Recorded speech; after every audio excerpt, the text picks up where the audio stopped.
Hi everyone, back again with another pick a card reading. I can't help myself, I'm enjoying it so much, and I want to use my new deck one more time, at least now, right?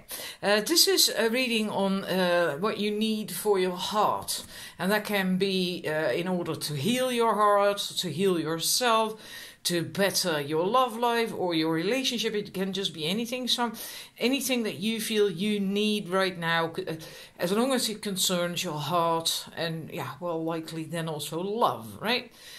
You choose one card. You can, yeah, it is possible that you feel drawn to more than one, but please try to not go for all six, because, yeah, I think it's not really possible to really feel drawn to all six, all options in a pick a card.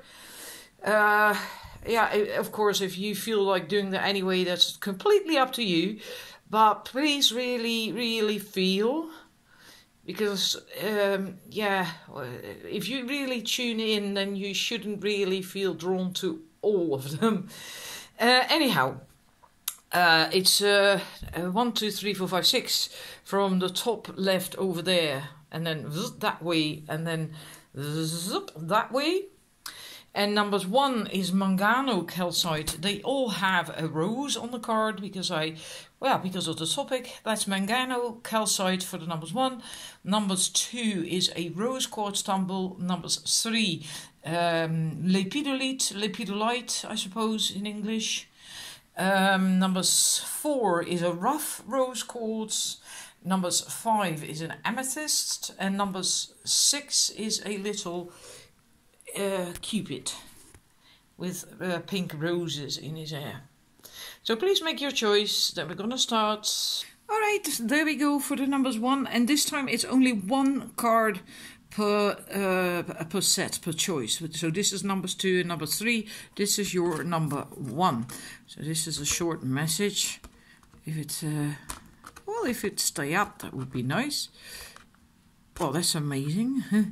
Anyhow, Unbound for the numbers 1. Releasing soul patterns, contracts, and past lives. So for you, in order to heal and to heal your love life, better your love life or your relationships, feel better as a person, as an individual, feel happier, and it just in general, just to help heal your heart or open it, to help it almost like evolve, maybe to the next level. It is very important that you release old stories that you maybe keep telling yourself, but also old things, old stories and themes that are playing out in your life. So you could look at stuff that keeps happening, keeps repeating itself over and over, maybe in relationships, maybe in all relationships, or even with friends and families, that you see a tendency that maybe, like for instance, like you're not respected, or that you whatever, always have to fulfill a certain role, and then you actually have found out or feel one way or another that that role doesn't really fit you, or is that there is more to you than just that. And then it could be good to have a look at that. Maybe just really deal with these things that don't serve you anymore, and that have basically gone by their sell-by date, that are past their sell-by date. This life is also the life where you can set yourself free from that sort of stuff, trauma stories and soul patterns, and it's really time for that as well. And if you know that there is deeper stuff going on, because it speaks of releasing soul patterns, there can be things like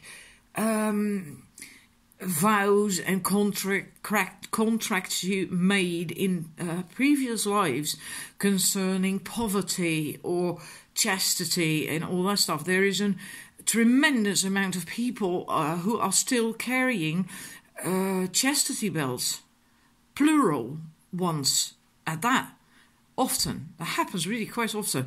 And that means that you are not free. You cannot experience your physical body the way you should be able to do that. And you can't enjoy intimacy and a sex life the way you should be able to do that, because these these annoying chastity belts are still in the way. So if you feel there's deeper issues going on, then you can also look at that. There are meditations that can help you with that. Diana Cooper used to have the karmic release meditation. I'm not certain if it's still for sale.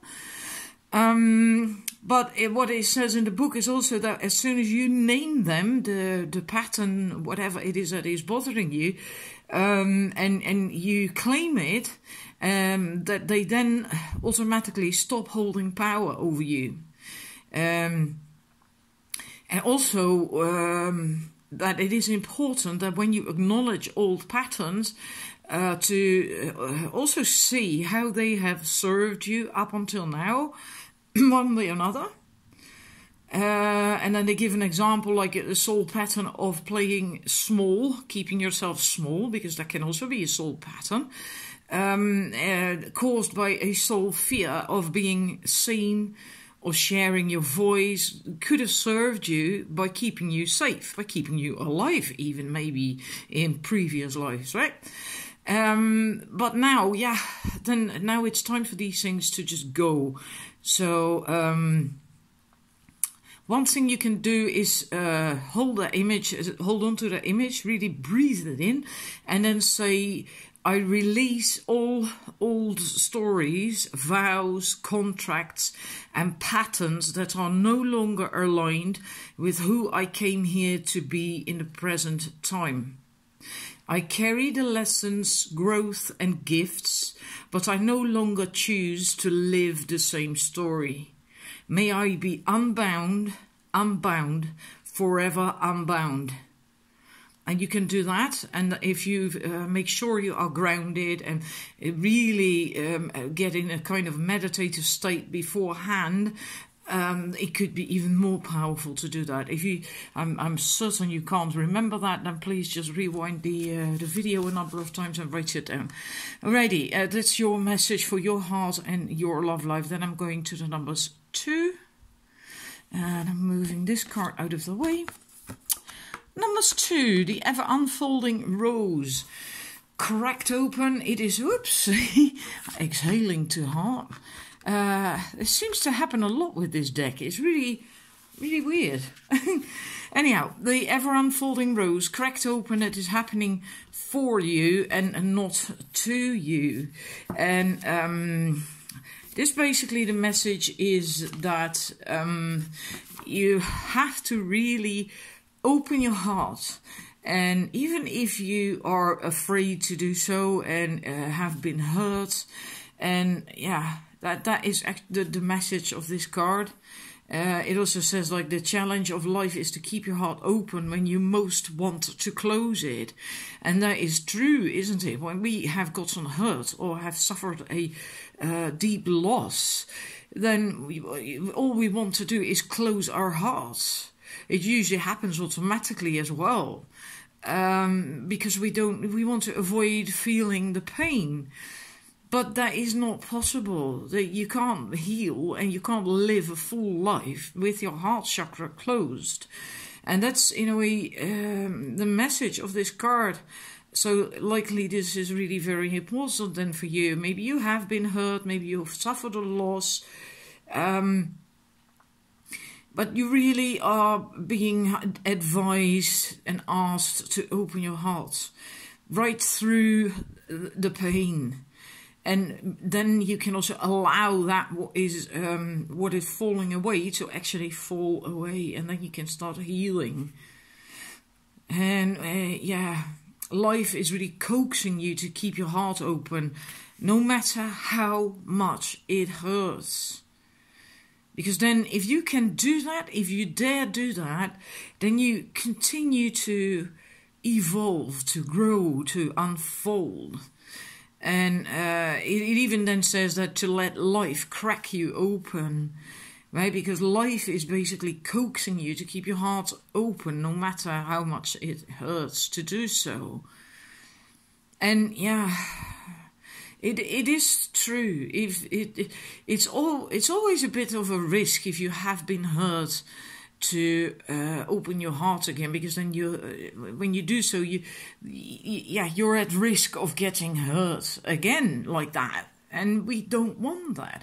But you cannot live a full life if your heart is closed, because yes, the pain that is still there, it won't disappear if you keep your heart closed. You will not feel that pain so much. It will be duller, I think. But you will also not feel the good stuff in life and from life as clearly, because your heart is closed. Plus, it affects other chakras as well. Also, your throat chakra, of course, with expressing yourself from the heart with love and all that stuff is also more difficult then. But also your sacral chakra, it basically affects all other chakras, but also I feel especially with this reading, then the sacral chakra and the throat chakra. And that is a shame. So this is really a message for you, that no matter what happened to you, really work on that and try to open your heart no matter what.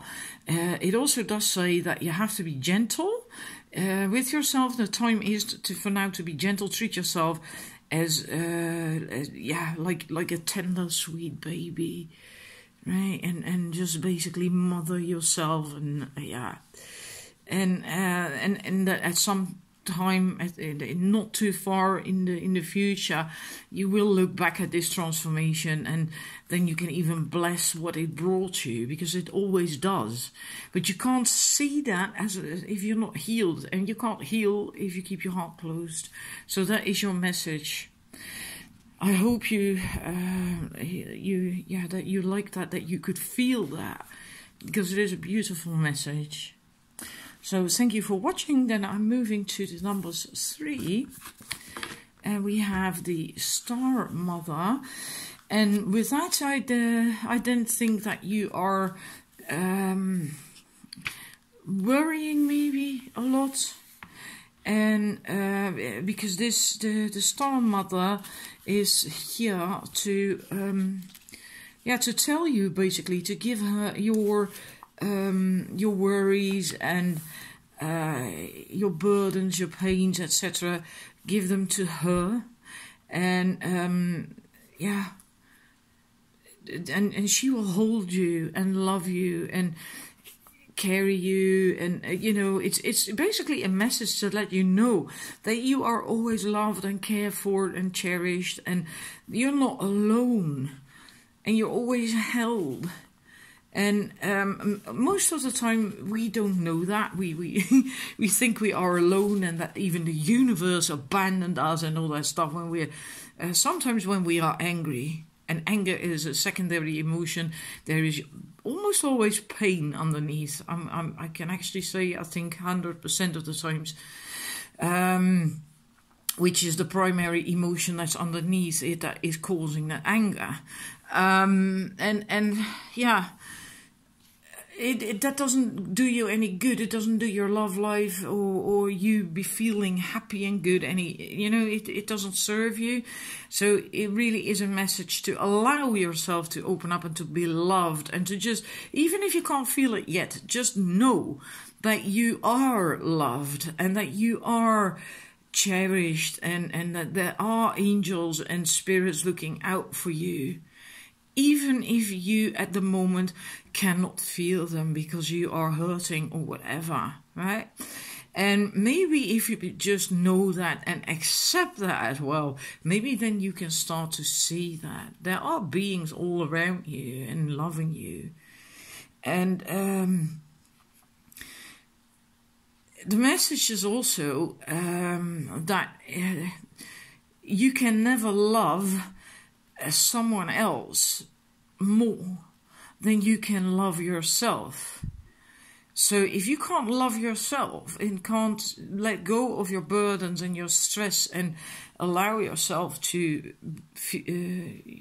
heal again and to know that you're worthy and lovable, etc., etc., then you also cannot give that to others. And the same goes for healing. Maybe you want to heal people, help people.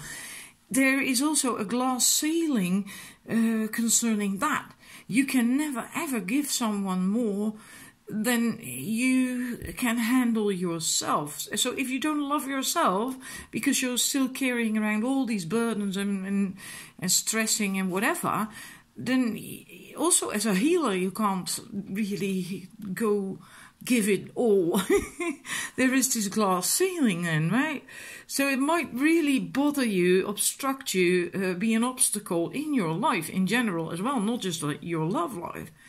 So that's your message. Give your burdens over to the Star Mother. She will hold you in her strong, loving arms. She's there for you. And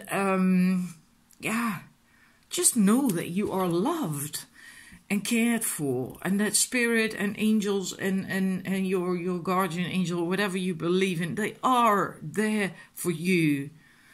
Right? Sometimes when we are so desperate or hurt or whatever, we can even get angry with God or the angels or whatever, you turn to, normally speaking, and feel like, well, you just abandoned me, you're not there for me anymore. But they are. It's just that you can't feel it, right? Anyhow, I hope it resonated, and then I'm moving to the numbers 4. I have to get the new cards. Numbers 4, for you we have the protection card. Call back your power, cut the cords, soul retrieval. The message for you is that you really have to look into this, into cutting cords, because you might be leaking energy. And the thing is that we form cords with everyone that we basically interact with during the day, and meaning especially also partners, past partners. We can still have cords with these people. And you need to take some time to cut these cords, to get rid of them, because then they can drain you from energy. Hang about, I have to just kick the door.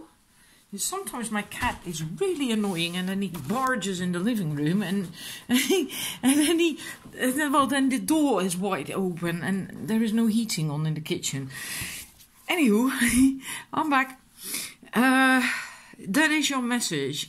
This the fact that you are likely still have cords to people that you need to cut, possibly people that have hurt you, affect your love life, affect your the state of your heart chakra, you daring to open up or not daring to open up, and if you're in a relationship, it might even affect your relationship.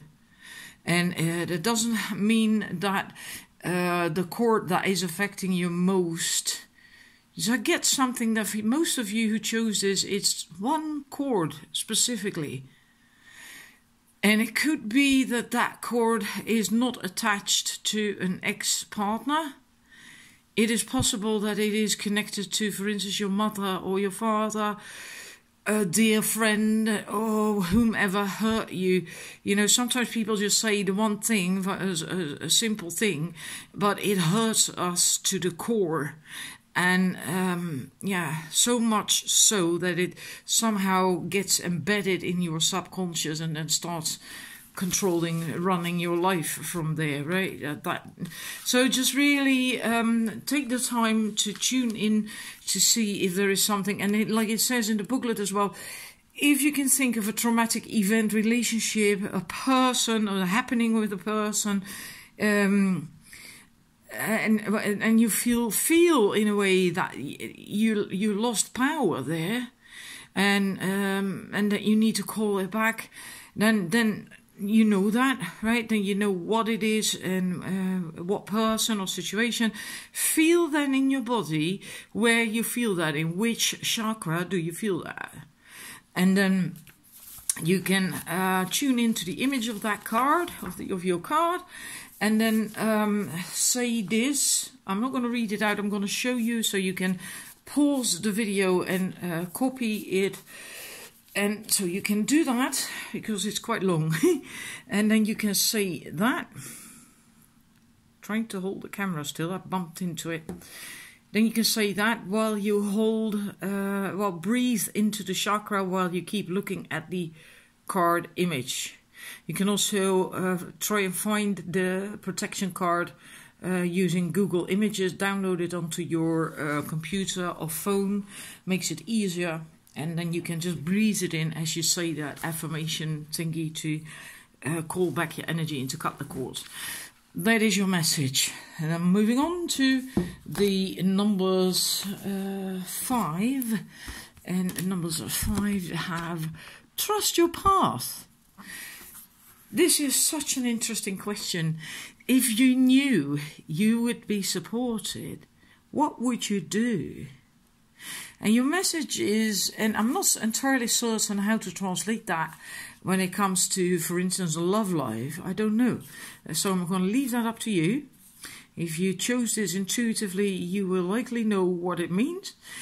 The message is that it is not your job to pave the path, but you just have to, that the universe does that.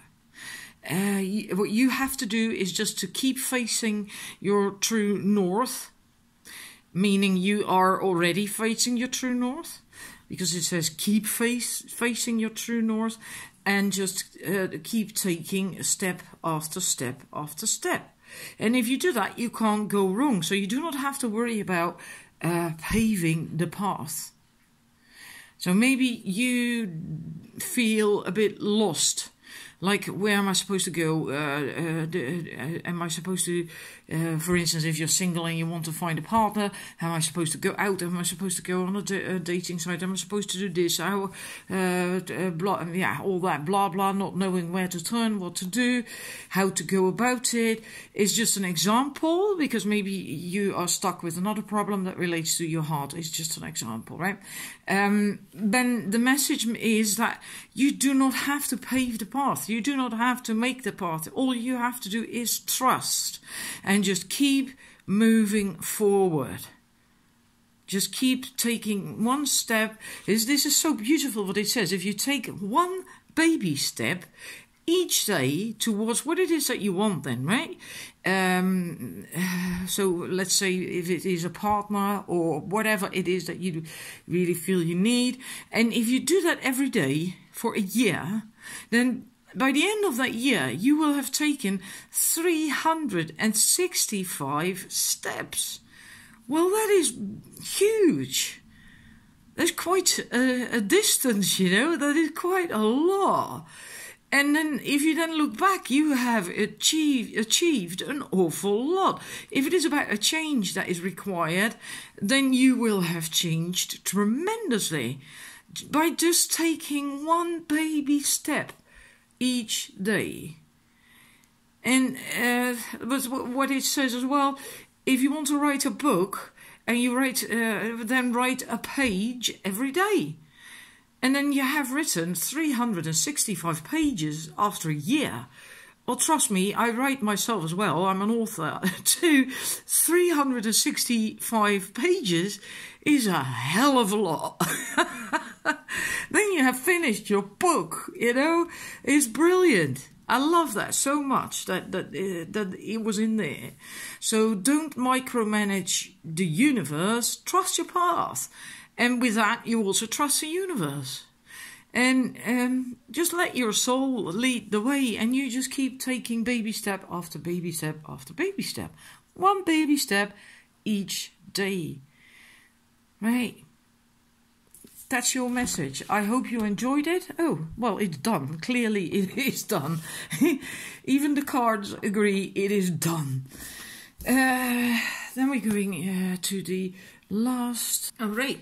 Number 6, the last set of the last card. It wasn't a set really, right? Warrior woman, have you answered your deepest calling? With this, I feel that you are, for some reason or other, living in fear, living a limited life because of that. not really living your full potential because you are afraid to really come out from behind walls and shields and you know, and I of course don't know why you are afraid, because it's also not a personal reading, so it will be different for everyone. But you are, well, she's holding a sword, so I feel you are quite defensive, or can get quite defensive if need be. And I also feel for some of you, it has to do, this fear, with not wanting to be seen, because she's hiding most of her face behind the sword that she's holding up. And most of the interpretation of this card in the booklet also speaks about fear. And the beautiful thing what it says is that often our fears are the gatekeepers to our greatest gifts, and that the more resistance we have towards answering a call, the more important it is for our soul growth to do it. Because sometimes fear is an indication that we are facing the right way. And that is true. You know, you probably, I think everyone has had that at some point during life with various things. If you feel something is right for you, then you start to really long for it. You really want it. You really want to manifest it. You really want to have it or whatever, or do it. And then it becomes important to you as well, because you feel that it is right for you. And then you can get fear. Then the ego can start to interfere with everything, right? And throw a spanner in the works sometimes as well and stop us from doing it. Yeah. And yeah, that is a crying shame. Really is a crying shame. But that sometimes really is an indication that you are on the right track and that you should do it. I don't know. I feel the most important thing I have to tell you with this card is basically read Marianne Williamson's poem Return to Love. And just thinking about it gives me goosebumps all over. It's so beautiful. It is so deep. It's unbelievable. President Mandela read it during his inauguration at the time, apparently. Now, I didn't watch that, but that's that's what it says on the internet, right? And it is so beautiful. I myself read that poem regularly. It's not long, and it's so inspiring. It makes you feel so empowered and so good. And for some reason or other, I feel like telling you number 6s to read that. And if it resonates with you, if it does anything for you, then please let me know after you've read it in the comment section, because I would love to know. Yeah, if that was just what you needed to hear. For some reason or other, I feel that is important for you people. So I'm going to leave it at that. And, well, do know that if it is correct that you have these fears, that fear could be an indication that you're actually on the right track, right? And it's also an opportunity to expand rather than something that is holding us hostage. Because basically it's only just the ego. The ego is afraid. And if it has to do with something that you're supposed to do, and that's why you fear, then it is a huge opportunity for growth and expansion, and also for juicy feelings of happiness and joy once you do it, because that's what we often feel when we are stronger than our fear. When we do it anyway, even though we are afraid, then we feel so good. It's so liberating. So I hope this resonates with you. Please look for that poem. You can find it online. And thank you for watching. And yeah, I'll see you again with another reading. Bye.